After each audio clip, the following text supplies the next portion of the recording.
अभी बजट सत्र चल रहा है और बजट सत्र में कई सारी उम्मीदें फिलहाल झारखंड के अभ्यर्थियों को है। चूंकि उनका कहना है कि हम लोगों को नियोजन नीति चाहिए, हमें रोजगार चाहिए। इसको लेकर के अभ्यर्थी लगातार अपनी आवाज बुलंद कर रहे हैं। देखिए, दो चीज़ है। एक है नियोजन नीति के है, एक है आपको 1932। आप दोनों मांग रहे हैं। 1932 में पीआईएल हुआ, आप जान रहे हैं कि वो रुकावट पैदा हो गया। आप एक साइड में 1932 भी मांग रहे हैं, दूसरे साइड में रोजगार भी मांग रहे हैं। देखिए, हम लड़ाई लड़ना चाहते थे यहाँ के एसटी एससी और ओबीसी के लिए कोई समस्या नहीं है। मैं फिर से कहना चाहता हूँ, एसटी एससी ओबीसी के लिए यहाँ कोई समस्या नहीं है। यहाँ जनरल कैटेगरी के लिए समस्या था। हम लोग चाहते थे कि जनरल कैटेगरी में भी यहाँ के अभ्यर्थी को ज़्यादा मौका मिले। बाकी यहाँ मैं रिजर्व कैटेगरी से आता हूँ। यहाँ तो कोई असम का लड़ने के लिए नहीं आ रहा है। यहाँ हम अगर जेपीएससी अगर हम फाइट कर रहे हैं तो असम का लोग तो यहाँ पे नहीं आ रहा है, या नागालैंड का लोग नहीं आ रहा है, उड़ीसा का लोग, तो झारखंड के लोगों के बीच ही कंपटीशन है। लेकिन जो हमारा जनरल सीट है, जनरल सीट में तो आपको जम्मू कश्मीर का लोग भी फाइट कर रहे हैं, आपको चेन्नई का लोग भी फाइट कर रहे हैं। इस चीज़ को हम लोग समाप्त करना चाहते थे। और जो झारखंड का, जो पूरी तरह से झारखंड का हो गया, वो झारखंड में वो अपना काम करे, यहाँ फले फूले, यहाँ अपना बाल बच्चा के साथ रहे। हम लोग ये चाहते हैं। ऐसे ना हो कि आप रिसेप्शन पार्टी अगर आप दीजिएगा चेन्नई में, तो हम कहाँ चेन्नई खाने के लिए जाएंगे। तो थोड़ा सा हमारा तो हक बनता है कि हम आपका रिसेप्शन खाएं। अगर हम बात करें, लगातार अभ्यर्थी कह रहे 60-40 वाली नियोजन नीति हमें चाहिए। जो 40% ओपन फॉर ऑल है वो नहीं होना चाहिए। यहाँ पर पूरा का पूरा हक जो है झारखंडी युवाओं को मिलना चाहिए। तो एक साइड में पीआईएल हुआ है, कोर्ट का मामला चल रहा है। दूसरे साइड में आप कहते हैं कि पूरे झारखंड, ये दूसरे साइड, तीसरे साइड में आप रोजगार भी मांगते हैं।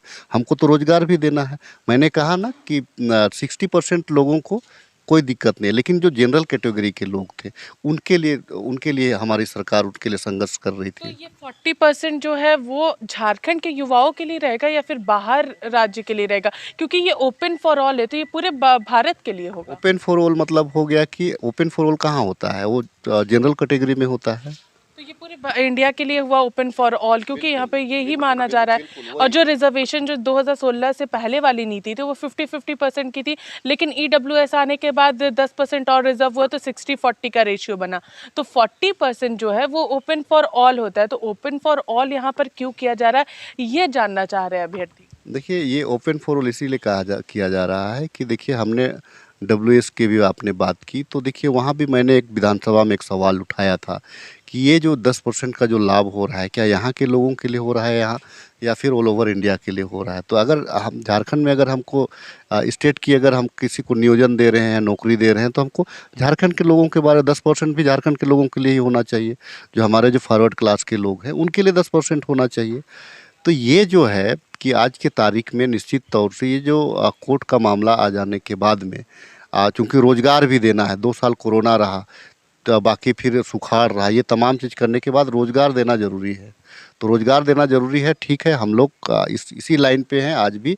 हमारे मानसिकता में भी है कि हम यहाँ के लोगों के साथ अहित नहीं करेंगे, लेकिन रोज़गार देना ज़रूरी है। तो ये जो 40 है, इसमें नेचुरली अगर 40% का ये होता है, तो इसमें जनरल कैटेगरी में बाहर के लोगों का एंट्री होगा। तो या आप लोग इसका विरोध करेंगे क्या, जो बाहर के लोग आएंगे उसको लेकर के? क्योंकि अभ्यर्थी कह रहे हैं हमें यहाँ पे बाहर के लोग नहीं चाहिए, हम लोग झारखंड में पढ़ रहे हैं, हमें तो दूसरे राज्यों में नौकरी नहीं मिलती है, तो हम लोगों को यहाँ पे पूरा हक मिलना चाहिए। तो फिर आप 1932 में तो देरी हो रहा है, फिर देरी का इंतजार करेंगे क्या? 1932 में देरी हो रहा है क्योंकि कोर्ट का मामला आ गया है। कोर्ट का मामला में अभी सुप्रीम कोर्ट जाएगी सरकार, वो तब तक में तो बहुत विलम्ब हो जाएगा ना। तो तब तक आप इंतजार करेंगे क्या? तो इस बार विधानसभा में नई नीति को लेकर के जो चर्चा होने वाली है, क्या वहां पर वो आप सवाल उठाएंगे कि 40% जनरल झारखंड के जनरल कैटेगरी के लिए होना चाहिए, ना कि बाहरी राज्यों के लिए?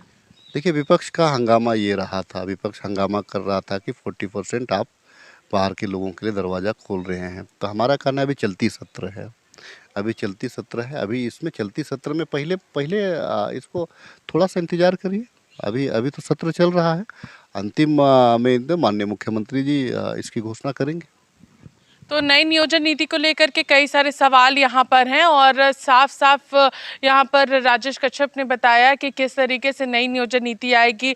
अगर यहाँ पर 40% जो जनरल कैटेगरी है उसके लिए अगर आरक्षण करना होगा, यहाँ पर कई सारी बातें जो आएंगी, तो कोशिश यही रहेगी कि झारखंड के यहाँ पर युवाओं को मौका मिले, क्योंकि अभी सत्र चल रहा है और इस दौरान जो भी निर्णय आएगा मुख्यमंत्री हेमंत सोरेन जो है तमाम चीज़ों को यहाँ पर रखेंगे कि क्या कुछ वो लेकर के आ रहे इस नई नियोजन नीति में। तब तक के लिए बने रहिए रिपोर्टर पोस्ट के साथ। मैं पूजा, नमस्कार।